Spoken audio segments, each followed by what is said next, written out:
Bismillahirrahmanirrahim. Alhamdulillahi Rabbil Alamin. Salatu salam ala syarfil anbiya wal mursalin. Nabiyina Muhammadin wa ala alihi wa sahbihi ajmain. Assalamualaikum warahmatullahi wabarakatuh. Sa inshallah tafsir, sa inshallah ito yung huling bahagi ng Suratun Naziat. Yun nga, yawmal qiyamati wa ma fiha minan naimi wal jahimi wa anna waqtaha ghayra ma'lum.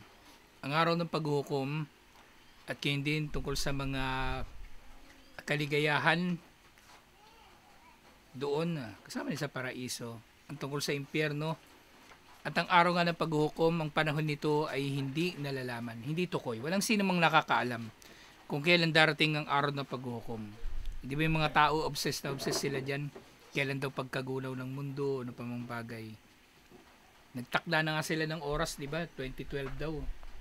2012. Ngayon hindi nagunaw yung mundo in 2012. Kaya sabi na naman nila, itong mundong ginagalawan natin ngayon, hindi ito yung totoong mundo. Ano pala ito? Hindi na, patay na raw tayo. Ini-imagine na lang natin na buhay tayo. Nagunaw na raw mundo ng 2012. Para lang mapangitwiranan na nagunaw na ang mundo ng 2012. Kasi nga, yung unang aya, Faida ja'atit tammatul kubra, kapag dumating na ang tamatul kubra. Na yung tamatul kubra, yung tama, ang literal na kahulugan nito yung sakuna. Malaking sakuna. Malaking sakuna. Wahuwa yawmul qiyamah. Siyempre tinutukoy dito yung araw ng paghukom. Qala Ibnu Abbas, sumiyat bidalika li annaha tutimmu ala kulli amrin hailin mufaddi'ah o mufaddi'un, amrin hailin mufaddi'in, kama qala ta'ala was-sa'atu adha wa amar. So ito raw yung tama, galing daw ito sa salitang yung tatom, yung tamma. Ibig sabihin, kumbaga bagay na tatabon o papaligid, matinding bagay na papaligid sa mga tao. At ito'y napapaligiran o napupuno ng mga bagay-bagay na nakakatakot. Mga bagay-bagay na nakakatakot. Katulad ng sinabi ni Allah doon sa chapter 54 verse 46. Nandito kasi sa nandito sa translation kasi yung yung mga aya. Dito kasi sa Arabic wala. Ang oras daw, ang araw ng paghukom ay panahon na nakakatakot at mapait. Gayun din sa isa pang aya, yawma yatadakkarul insanu ma sa'a. Sa araw na ang mga tao ay makakaalala sa kung ano man ang pinagsumikapan nila. Ibig sabihin ay hinaidin yatadakkaru ibnu Adam jami'a amalihi kayrahu wa syarruhu. Sa araw ng paghukom, maalala daw ng mga tao ang lahat ng kanyang ginawa, ang lahat ng kanilang mga ginawa, mabuti man o masama. Kasi lahat maalala natin sa araw ng paghukom. Kasi araw ngayon ng pagsisisi, sa lahat ng kasalanan ng tao, maalala niya. Lahat ng paalala na hindi niya tinanggap, minasama pa niya, pagsisisihan niya rin yun. Siyempre, lahat ng mabuti ay ikakatuwa niya rin. Alhamdulillah. Again din, yawma yatadakkarul insanu wa anna lahu dhikra, yung sumunod na aya, ito raw yung araw na maalala ng tao, makakaalala ang tao. Maalala ng tao lahat. O nga pala, pinangaralan ako, bawal pala manigarilyo, bawal pala mandugas. Hindi siya tumigil. Tama pala sila. Mali pala ako. Pero nga, wa anna lahu dhikra. Ano pang saysay? Ano pang saysay na maalala niyo yung mga bagay na yun? Huli na ang lahat. Huli na ang lahat. Yung nga lang makulong ka, di ba? Makulong ka, nakapatay ka, nakulong ka kasi dahil sa pandurugas. Ano pang saysay ng pagsisisi mo doon sa kulungan? Sana nung umpisa pa lang, tumigil ka na sa masama mong gawain. O ngayon, nagsisisi ka ngayon. At inaalala mo nang ilaalala yung mga nangyari, pero wala nang saysay ang pag-alala. Gayun din, Uburizatil jahimu liman yara. Sa sumunod na nabanggit, burizat, ibig sabihin yung impyerno ay palilitawin o magiging hayag. Diba ngayon, hindi natin nakikita yung impyerno, al-ghaib. Pero pagdating sa araw ng paghuhukom, maraming mga al-ghaib ang makikita na natin. Maring makikita na rin natin mga anghel, makikita na rin natin mga engkanto. Diba mga engkanto, ngayon hindi naman natin nakikita. Ini-imagine lang natin tsura nila, pero pag binuhay tayong lahat, pare-pareho magkakasama. Diba ka matatanaw na natin sila. Makikita na natin sila. Kung ba talaga itsura nila. Siyempre, impyerno, kumbaga, gagawin ni Allah na hayag. Gagawin niyang hayag. Gagawing hayag ni Allah ang impyerno para sa sino mang makakakita nito. So, ibig sabihin, dudulutin ni Allah na makita ito ng sino mang gusto niya na makita ito. Ito yung maglilitaw para sa sino man na nga adharat o udhirat linadirina faraahan naso ayanan. So ito raw ay ipapakita ni Allah sa mga makakita nito at makikita ito ni Allah sa makikita ito ng mga tao at makikita ito ng mga tao sa pamagitan ng kanilang sariling paningin. Wa amma man taga, pero sino man ang taga, kumbaga nagmalabis o sumuway, ibig sabihin tamarrada wa ata, ibig sabihin yung nagrebelde at nagyabang. Wa athar al hayat ad dunya ay kaddamaha ala amri dinihi. Kumbaga inuna niya ang dunya kaysa sa kanyang relihiyon, kaysa sa kabilang buhay. Mas inuna niya yung dunya. Ngayon pag inuuna ng taong dunya, pangunahin sa kahulugan nito yung kasakiman niya. Kumbaga kasakiman, pagiging materyoso, sukdulan na mandurugas siya para lumaki yung kanyang bahagi ng dunya, para yumaman siya lalo. So para sa tao na ito, yun na, di ba? Fa'amma man taga, sino man yung nagyabang at nagrebelde kay Allah, wa athar al hayat ad dunya, at mas pinili niya ang buhay sa mundo kaysa sa kabilang buhay, fa innal jahima hiyal ma'wa, tunay ng impyerno, ito ang kanyang magiging tahanan. Ma'wa, ibig sabihin tirahan o masisilungan. Katulad doon sa aya doon sa yung anak ni Nuh, di ba? Sabi ni Nuh, irkam ma'na. Sumakay ka sa barko kasama namin. Sabi niya hindi. Sisilong daw siya sa bundok. Ibig sabihin magtatago siya sa bundok na magpoprotekta sa kanya sa tubig. Umabot yung baha hanggang sa bundok. Hindi patay din siya. Hindi siya naprotektahan ni naman. So ma'wa, ito yung ibig sabihin ng ma'wa. Kumbaga yung kanya magiging tirahan. Hindi nga, kala masiruhu ilal jahim, ang kanyang hantungan ay ang impyerno, wa in matma'ahu min az-zakumi wa mashrabahu min alhamim. At doon sa impyerno, ang pagkain niya yung zakum, yung puno na tumutubo sa impyerno, at ang kanyang inumin yung hamim. Yung hamim, ito yung parang kumukulong tubig. Kumukulong tubig, at syempre maaring may iba pa itong sangkap na kasama.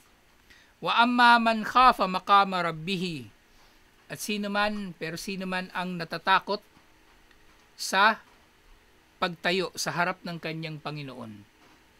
O kaya sa ibang translation, sino man ang natatakot sa kalagayan, maqama rabbih, sa mataas na kalagayan, antas ng kanyang Panginoon, wanhan nafsa anil hawa, at pinagbawalan niya ang kanyang sarili sa mga pagnanasa, ay khafal qiyamah bayna yadayillahi,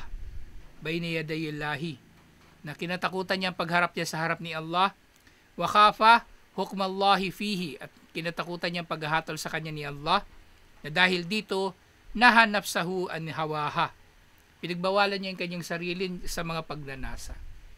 Kasi mga pagnanasa, lahat naman ng tao nagdanasa kahit yung matuwid. Sino ba sa atin hindi nagnanasa na magkaroon siya ng bahay na maganda, yung komportable? Sino bang hindi nagnanasa na magkaroon siya ng sasakyan na komportable? Diba? Ang hirap kaya kapag hindi komportable yung sasakyan mo. Di ba, motor nga lang, di ba? May sarili kang motor. Niisip mo, okay na to kasi mabilis ka makapunta sa pupuntahan mo. Eh, matigas yung motor mo. Pag dumaan sa lubak, ramdam na ramdam mo. Mula ulo hanggang paa, umuuga. Eh, kung nakano ka, Rolls Royce, Bentley, di ba? Parang yung mga Diskaya. Nakasakay na ako sa ganun eh. Talagang yung Fortuner nga, masaya na ako dun eh. Kasi talagang paglubak, hindi mo mararamdaman halos. Eh lalo na yung mga yung mga Land Cruiser. Nakasakay ako dun eh. Marami kami dinaanan na lubak. Alam ko lubak kasi malayo pa lang, kita ko lang lalim eh. Pero dire-diretso na yung takbo nung yung driver niya. Ang liit-liit na tao ng driver niya eh. Pero laki-laki ng kotseng dala-dala. Maliit pa kaya Ahmad yung driver niya. Ang bilis ng takbo namin, no? Land Cruiser yun. Tapos nang dumaan sa lubak, inasahan ko, may lubak na. Gaganon-ganon. Wala eh. Hindi ko naramdaman. Inshallah. So lahat magnanasa ng mabuti, di ba? Pero kung hindi naman kaya, halimbawa, kung hindi naman kaya ng budget mo, huwag mo nang pagnasaan. Kasi pag pinagnasaan mo yun, gagawa ka na ng haram. Gagawa ka na ng haram para makuha mo yung gusto mo. Kaya yun, napakahalaga yung aya na ito. Sino man ang matakot sa pagharap niya sa kanyang Panginoon at pinagbawalan ang kanyang sarili sa mga pagnanasa. Dahil dito, waraddaha ilataatin maulaha. Yung pagbabawal niya sa kanyang sarili na magkasala ay nagdudulot na sumunod ang kanyang sarili sa Panginoon nito. So, sino man daw ang kumbaga yung ganito, wanahan nafsa anil hawa, fa innal jannata hiyal ma'wa. Ang paraiso ang kanyang magiging tahanan. Sa baligtad, di ba? Yung una, yung faamma man taga, sino man ang nagrebelde, wa atharal hayatad dunya, at mas pinili ang dunya, fa innal jahima hiyal ma'wa. Pero ito naman, wa amma man khafa maqama rabbih wa nahan nafsa anil hawa. Sino man ang natakot sa pagharap sa kanyang Panginoon at pinagbawalan ng kanyang sarili sa pagnanasa, fa innal jannata hiyal ma'wa. Ang paraiso ang kanyang magiging tahanan. Alhamdulillah. Ay munkalibuhu wa masiruhu wa marji'uhu ilal jannati al-fayha. Ng kanyang kumbaga hantungan, ng kanyang babalikan, ang kanyang patutunguhan ay patungo sa paraiso na fayha. Yung fayha, ibig sabihin ng fayha, malawak. Malawak. So yun nga, yung huling tao na papasok sa paraiso, di ba yun nga, unang offer sa kanya ni Allah, gusto mo ba ng lupain o bahagi ng paraiso na kasing laki ng teritoryo ng mga hari sa mundo? Sabi niya, oo. Sige, para sa iyo ang katulad niyan at katulad niyan 5 beses binanggit. Nakamitluhu, amitluhu. Sa 5 doble. Sabihin na natin yung hari, nasakop niya isang mundo, di ba, yung buong mundo. Di 5 mundo yun. Dinoble pa uli ni Allah ng 10 ulit. So, meron kang teritoryo sa paraiso, meron kang lupain sa paraiso, na 50 doble ng mundo. Yun nga, yun lagi kong nababanggit. Diba? Meron kang 100 square meters eh. May pato. May papaya. Masaya ka na eh. Paano pa ka ito? Diba? Mas mainam na pag sumikapan ito. Yas'alunaka anis saati ayyana mursaha. So tinatanong ka, Muhammad sallallahu alaihi wasallam, ng mga tao, kailan ba ito yung sinasabi mo? Kailan ba itong sinasabi mo yung araw ng paghuhukom? Kasi di ba, ginagago siya ng Quraysh eh. Hindi siya kinakausap ng matino. Kailan ba yan? Yun nga, fabima anta min dikraha. So sabi ni Allah na ang isasagot mo sa kanya, ano bang meron ka para masabi ito? O para magkaroon ka ng kaalaman tungkol dito? Ibig sabihin mo sa kanila hindi mo alam. Ganun na lang. Ganun ang isasagot mo sa kanila. Kasi pareho lang eh. Di ba halimbawang sabihin man ni Allah, Magugunaw ang mundo pagkalipas ng ganitong mga haba ng panahon. Maniniwala ba yung Quraysh? Wala rin saysay. Kaya mga mangmang, hindi kinakausap yan eh. Mga gagawin sila, di ba? Huwag mo nang papatulan, hayaan mo lang sila. Gumawa ka ng dapat gawin. Inshallah, gumawa ka ng dapat gawin.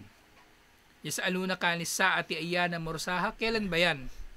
Fima anta min dikraha. So ano bang nalalaman mo tungkol dito? Ila rabbika muntahaha. Tungo sa iyong Panginoon ang muntaha, wakas nito ng panahon. Ibig sabihin yung wakas ng usapin kung kailan ba talaga ito, si Allah lang ang tanging nakakaalam. Ay laysa ilmuha ilayka wala ila ahadin minal khalqa bal maraddaha mawarji'aha ila Allah. So walang nakakaalam nito na kahit sino sa mga nilikha, kahit ikaw Muhammad sallallahu alaihi wasallam, ang nakakaalam lang nito si Allah. Wa huwa alladhi ya'lamu waqtaha ala ta'yin. Si Allah lang ang nakakaalam, si Allah lang ang nakakaalam ng eksaktong kailan ito. At yun nga sa isa pang aya, thaqulat fis samawati wal arda la ta'tikum illa bagtatan. So naging mabigat daw sa kalangitan at lupa itong kumbaga yung pasanin nito. At hindi darating sa inyong araw ng paghukom liban na lang na biglaan, bagta. Yas'alunaka ka'annaka hafiyun anha. Tinatanong kanila na para bang ikaw ang nangangalaga dito o merong kaalaman tungkol dito. Kul innama ilmuha indallah. Sabihin mo, ang kaalaman nito ay na kay Allah lang. At gayon din, ila rabbika muntahaha. Walihada, lamma sa'ala Jibril, Rasulullah sallallahu alaihi wasallam an waqti sa'a, qala mal mas'ulu anha bi'a'lama minas sa'ili. So nga, si Allah lang ang tanging nakakaalam. Kaya nga doon sa hadith Jibril, di ba? Nagtanong si Jibril, kailan ang araw ng paghukom? Sabi ni Propeta Muhammad sallallahu alaihi wasallam, ang tinatanong ay hindi mas nakakaalam kaysa sa nagtatanong. Pareho lang tayong walang alam. Sabi ni Propeta Muhammad sallallahu alaihi wasallam. Sumunod na aya, innama anta mundiru may yaksyaha. Tunay na ikaw ay tagapagbabala lamang sa sino mang natatakot dito sa araw ng paghukom. Ngayon nga ay innama ba'athtuka litundiran nasa wa tuhaddiruhum min ba'sillahi wa adabihi. Faman khashiyallaha wa khafa maqamihi wa wa'idahu atba'aka fa'aflaha wa anjaha. Sabi dito, ang kahulugan nito na sinasabi ni Allah, ipinadala kita para magbabala lamang sa mga tao at magbanta laban sa parusa ni Allah, at sino mang matakot kay Allah at sa pagtayo sa harap ni Allah at sumunod sa iyo, sila ang nagtagumpay at naligtas. Wal khairu wal khasar alaman kadzabaka, hindi pala, ay khiba pala. Wal khibatu wal khasar alaman kadzabaka wa khalafaka. At ang pagkalugi at ang pagkawasak ay para sa sino man na sumuway sa iyo at nagpasinungaling sa iyo. As in, sinabi ni Allah, ka'annahum yawma yarawnaha lam yalbathu illa ashiyatan aw duhaha. Ang araw na yaon, yung araw ng paghukom, kapag nakita na nila ito, ay aakalain nila na sila ay nanatili sa mundo ng isang hapon lamang o isang umaga. Isang hapon at isang umaga. Anong ibig sabihin nito? Yung sa kahulugan din nito na kumbaga, akala nila naging maikli lang ang buhay nila sa mundo kasi magiging mahaba ang araw ng paghukom. Akala nila naging maikli lang ang buhay sa mundo. Na parang isang hapon lang o isang umaga. Ay, idakamu min kuburihim ilal mahsyari yastaksiruna muddatal hayatid dunya hatta kaannahum indahum kanat ashiyatan min yawmin aw daha min yawmin. Kasi di ba kapag mahaba yung panahon na inilagi mo sa isang lugar, yung ibang mabahagi ng buhay mo, parang maikli ka lang nanatili doon. Parang maikli ka lang nanatili doon. Eh siya, nabuhay siya sa mundo.